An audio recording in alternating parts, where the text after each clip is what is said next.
نحمدہ ونصلی ونسلم علی رسولہ الکریم اما بعد اعوذ باللہ السمیع العلیم من الشیطان الرجیم بسم اللہ الرحمن الرحیم فلما نسوا ما ذکروا بہ فتحنا علیہم ابواب کل شیء حتی اذا فرحوا بما اوتوا اخذناہم بغتۃ فاذا ہم مبلسون۔ صدق اللہ العظیم۔ اللہم صلی علی سیدنا و مولانا محمد معدن الجود والکرم وآلہ وصحبہ وبارک وسلم۔ حمد و صلاۃ کے بعد دنیا میں بہت سارے لوگ ایسے ہوتے ہیں جن کو اللہ تبارک و تعالیٰ کی طرف سے آزمائشیں اس لیے آتی ہیں تاکہ ان کے دل نرم ہو جائیں، اور جب ان کے دل نرم ہو جائیں پھر وہ اپنے رب کریم کی طرف مائل ہوں، پھر وہ اللہ تبارک و تعالیٰ کی بارگاہ کی طرف رجوع کریں، وہ استغفار کریں، اپنے رب کریم کو منائیں۔ لیکن بعض اوقات یہ بھی ہوتا ہے کہ جب اس طرح سے لوگوں کے دل نرم نہیں ہوتے تو پھر اللہ تعالیٰ ایک اور آزمائش میں اپنے بندوں کو بعض اوقات ڈالتا ہے، اور یہ بہت بڑا روحانی مرض ہوتا ہے۔ لوگ یہ سمجھ رہے ہوتے ہیں کہ شاید یہ تو بڑے انعام و اکرام کی بارشیں ہو رہی ہیں، لیکن یہ بھی اللہ کی طرف سے آزمائش ہوتی ہے۔ اللہ تعالیٰ پھر نعمتوں کا دروازہ کھول دیتا ہے، کشادگی کر دیتا ہے، وسعت کر دیتا ہے، اور وہ وسعت ان کے لیے آزمائش کا سبب ہوتی ہے۔ وہ وجہ یہ نہیں ہوتی کہ اللہ تعالیٰ ان سے راضی ہے تو اس لیے ان پر نعمتوں کو وسعت دی جا رہی ہے، الا ماشاء اللہ، بلکہ اکثر اس طرح ہوتا ہے، اکثر لوگوں کے ساتھ اس طرح ہوتا ہے کہ یہ بطور آزمائش ان پر نعمتوں کی فراوانی ہو رہی ہوتی۔ ہم نے دیکھا ہے لوگ بڑے خوش ہوتے ہیں،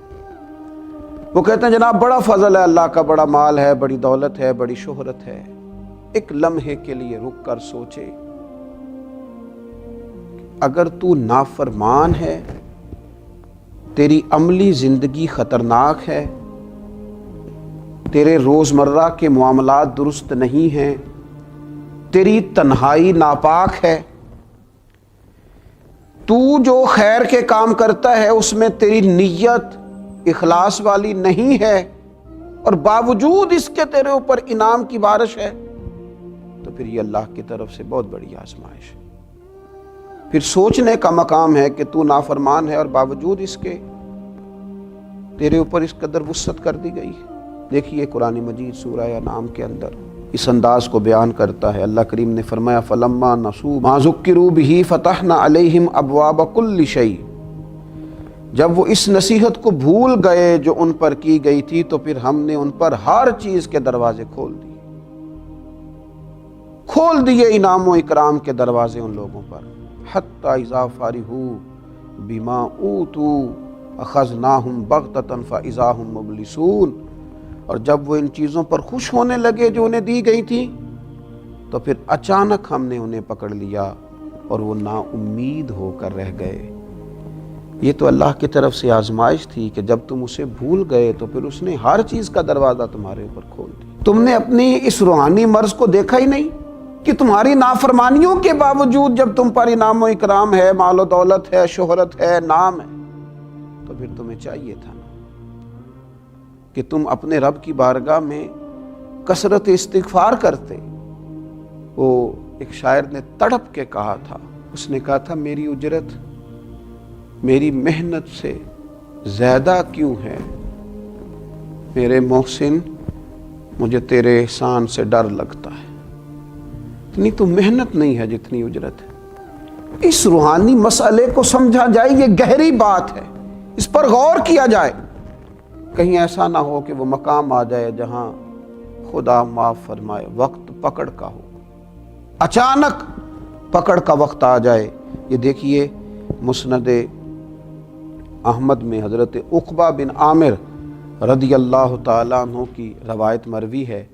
فرماتے ہیں کہ نبی اکرم صلی اللہ تعالیٰ علیہ وسلم نے فرمایا جب تم یہ دیکھو کہ اللہ تعالیٰ بندوں کو ان کے گناہوں کے باوجود ان کے سوالوں کے مطابق عطا فرما رہا،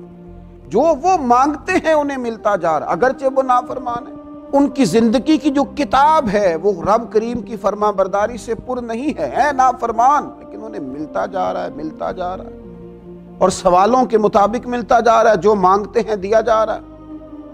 تو حضور فرماتے ہیں یہ صرف اللہ تعالیٰ کی طرف سے ان کے لیے ڈھیل ہے، جس تو استدراج ہے، ڈھیل ہے ان کے لیے۔ پھر آپ نے اسی آیہ مقدسہ کو تلاوت فرمایا اور فرمایا یاد رکھو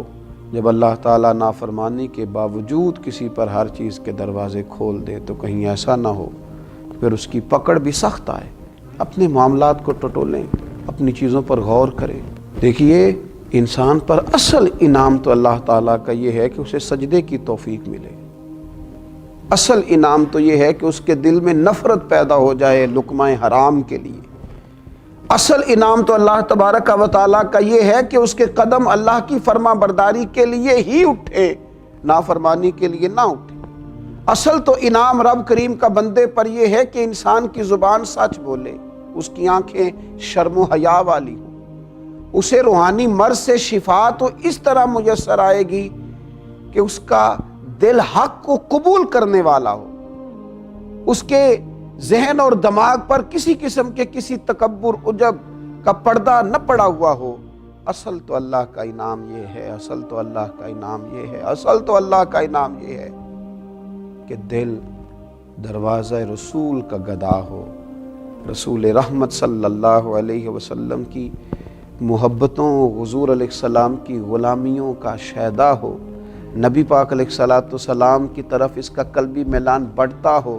زبان پر درود و سلام جاری ہوتا ہو، سنت اور شریعت کے ساتھ ظاہر اور باطن آراستہ ہو، نبی پاک علیہ السلام کی محبت کی دولت اسے نصیب ہو۔ مجھے بتائیے کتنا مال تھا سیدنا بلال حبشی کے پاس،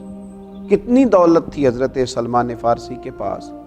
کیا اثاثہ جات تھے حضرت مقداد کے، لیکن یہ دنیا کے امیر ترین لوگ تھے، یہ کائنات کے سخی اور غنی تھے، یہ قابل رشک لوگ تھے، ان کی زیارت کے لیے آنکھیں ترستی ہیں، ان کے تذکرے دل کو ٹھنڈا کرتے ہیں، لیکن ان کے پاس دنیا کا ظاہری مال و اسباب تو نہیں تھا، پر وہ دولت تھی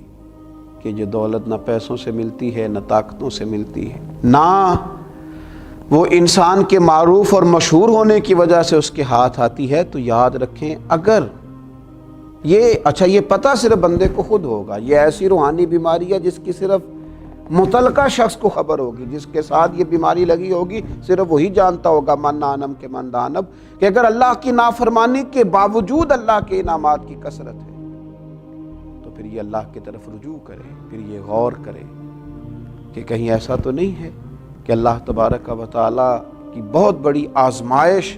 کا اسے سامنا ہے۔ اللہ تعالی ہمیں سمجھ نصیب فرمائے، اس پر غور کرنے کی توفیق نصیب فرمائے۔ میں اپیل کروں گا کہ ڈھیر سارے لوگ اس عاجز کی اس بات پر ضرور توجہ کریں، اللہ سمجھنے کی توفیق عطا کرے۔ فما علینا الا البلاغ۔